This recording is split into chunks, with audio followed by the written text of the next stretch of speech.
Ready to Love season 5.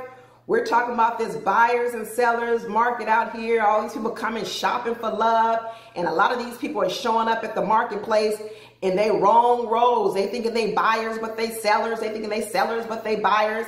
And mainly the problem I see is with the women, because they got some women up in here thinking they the buyers as usual. Keena thought she was a buyer. She went home, and I'm starting to think that Joy thinks she's a buyer too. And we're going to talk about it, because when you don't know your role in the marketplace, you don't get to take advantage of the marketplace. You end up losing. We saw what happened last year when all these women came up in the marketplace thinking they was buyers. And I kept telling them they were sellers, but they thought they was buyers. And guess what? Their offers got rejected. They put in offers for men, and it got rejected. And guess what? The women didn't take it well. You know why?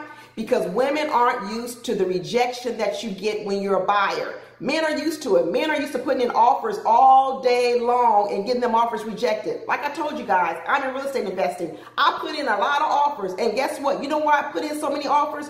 Because what I know is that they all are not going to get accepted. I'm used to rejection in real estate because I understand that I am the buyer. If women do not get this point, they're going to have a hard time in the dating market. They're going to have the wrong strategy, and they are not going to know how to get out here and do the things they need to do to close a deal and get what they want. If they're shopping for love, if they're shopping for a husband, and they think they're buyers out here shopping for a man, they're going to have a hard time. So we know Fernando went home, and we know Joy did not like Fernando. She did not like that sort of interview style that Fernando was laying out. But you know what? To be honest with you, I think what she didn't really like was, I don't think she liked the way Fernando looked, and I don't think she liked that bad suit he had on. And I think that turned her off, because here's the thing. The truth of the matter is she was all up on Clifton, and Clifton was interviewing women too.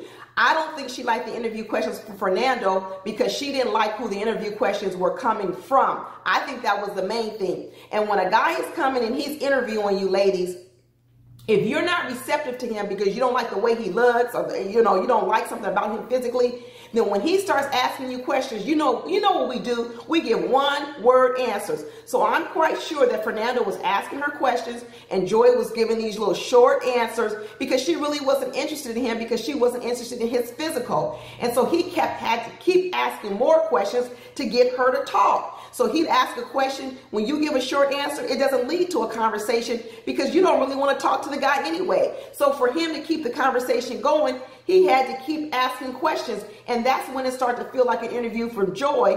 But the truth of the matter is, if she was really interested in him from the beginning, it would have never turned into no interview, because they would have bounced off each other. But Joy wasn't willing to participate in the dance because she wasn't interested in the physical of Fernando. That's the real truth. And the other part of it is, Joy, I believe, thinks she is the shopper. She thinks she is the buyer. I think Joy thinks she is the buyer, because another part of the series, she said the reason why she liked Clifton is because it seemed to flow so easy. And the other guys, I had to pull information out of them. There you go. That means you were going over to other guys, you were interviewing them, and guess what they were doing? Shutting down, because they didn't like to be interviewed by you, because you know what you thought? You thought you were the buyer. You thought you was coming here and asking them questions, and they were shutting down on you just like you shut down on Fernando, because what they recognize is they the buyers.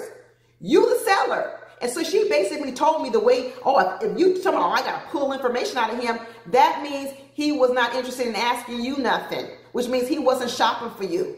A lot of women are uncomfortable with being the sellers. They really love this buyer position. I don't know, maybe it makes them feel more comfortable. Maybe it makes them feel more powerful. But let me tell you, Clifton was out here interviewing women. When he started talking to the kid, talking about where do you see yourself in 5 years? Good Lord, haven't you heard that question before in an interview? Where do you see yourself in 5 years? It's the same question interviewers ask you all the time. So what's the difference? Women better get over it. They better figure it out fast. Otherwise, they're going to be out here thinking they buyers, and they're going to be out here taking a lot of rejection. And I don't know, that's going to shake your confidence. That's why Keena went home. She thought she was a buyer out here interviewing people. Not only that, she showed up in a nightgown, a black nightgown, something I would wear to bed with my husband or something. You know, she loved asking the questions. She loved being the interviewer. But you know what? No one found out anything about her. That's the thing about an interview, a job interview, anything. You go into a job interview, whether it's a panel interview, whether it's a one-on-one, you know what? They come away with a lot of information about you because they're the interviewer. So that's Keena. She's interviewing. She may come out with a lot of information about the men, but guess what? They don't know anything about you. They don't, because you know what? They don't know anything about you. You didn't sell yourself. If you went into an interview, ladies, for a job and you got to ask all the questions, how would they find out anything about you? And in the end, that's what they need to know. They need to know about you so they can extend to you an invitation for employment. By the end of the night, Keena was tired. She was tired of interviewing folks. She said she had a headache. So yeah, I bet she went on home and just rolled right in bed with that little black nightgown she had on because she was tired from interviewing folks. Because you know what? She had a bad strategy. So they were like, good night, Keena. I know a lot of women like to come to the marketplace with these long lists, Sabrina.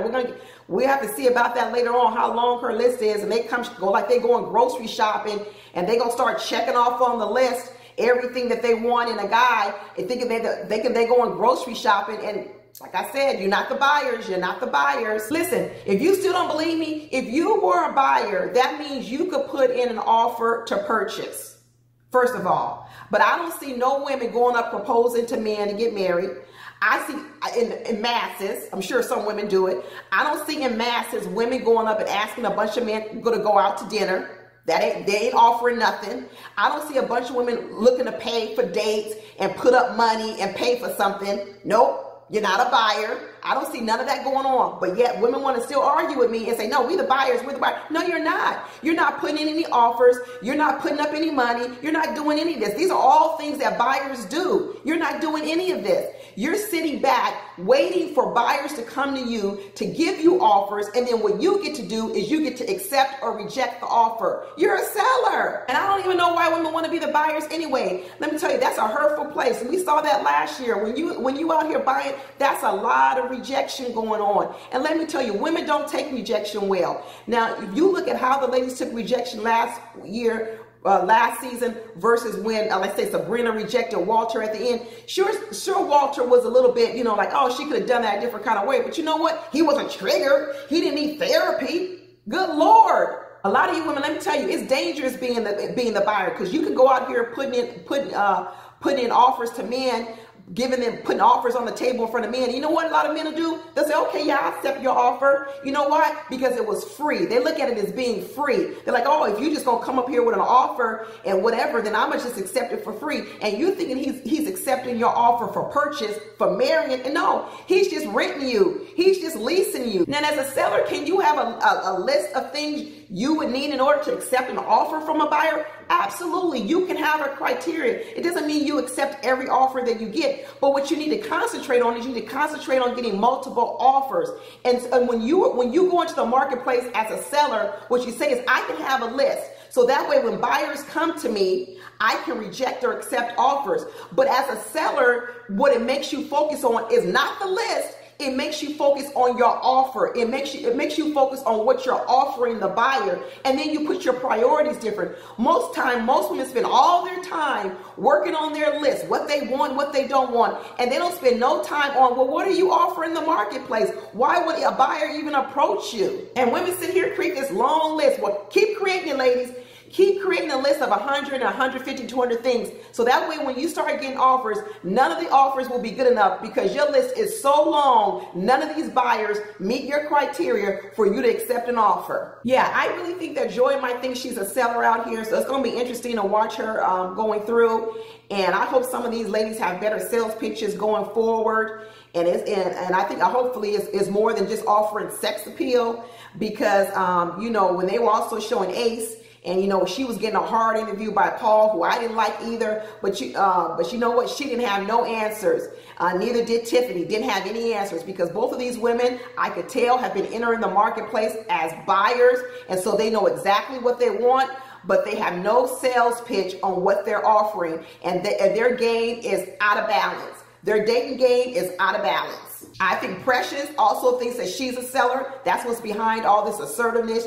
She's up here leading Demetrius to a corner to talk to him. Demetrius is a 21-year war veteran, military veteran. What war veteran wants to be led around by a woman into places? Girl, what war veteran wants to be on a pole dancing and twerking? Girl, you think you are a buyer. You're not, because you obviously thought what you had, you could just go purchase Demetrius. No, if you were really trying to appeal to Demetrius, you would realize what 21-year war veteran wants to be twerking on a pole. These are the people that protect the United States, and you think he wants to be on a pole twerking? Even when Precious was talking to Laverne, and Laverne told her that he was a bodybuilder, what did Precious go into? Buying. Okay, well, this is what I want. I want oil on my body. I want this. I want that. Like, she's a buyer. She's going in the marketplace telling what she wants. Girl, you're not a buyer. You're a seller. What you should have been doing is when he told you that he was a bodybuilder, you should have said, oh yeah, I like to work out too, or something else, you know, something to bond yourself to what he was doing so you could show some sort of parallel connection to him. Precious did that right with Tori, because they started talking about their mother. She bonded herself. She didn't look at it as she's coming in to purchase Tori. What she did was say, hey, look at the commonalities you and I have in common. But when she's in that assertive mode and she's going into the marketplace thinking she could just come in and whip up men and purchase men don't like that. That's what she thinks, that they're intimidated by her. No, they're not interested. They don't like it. And in the end, you know what, Demetrius, at the end, he didn't even count her as her number one or her number two. She did all that work, bringing her money to the table, putting in all these offers. And in the end, you know what Demetrius did? Rejected it. Because Demetrius only said he mentioned Sabrina and I think maybe Joy or something. I forget who he was interested in. So we'll have to see going forward if these women get it right or if they get it wrong. I think it's going to be an interesting series. So what do y'all think? Drop down in the comments and let me know. Talk to you later. Bye.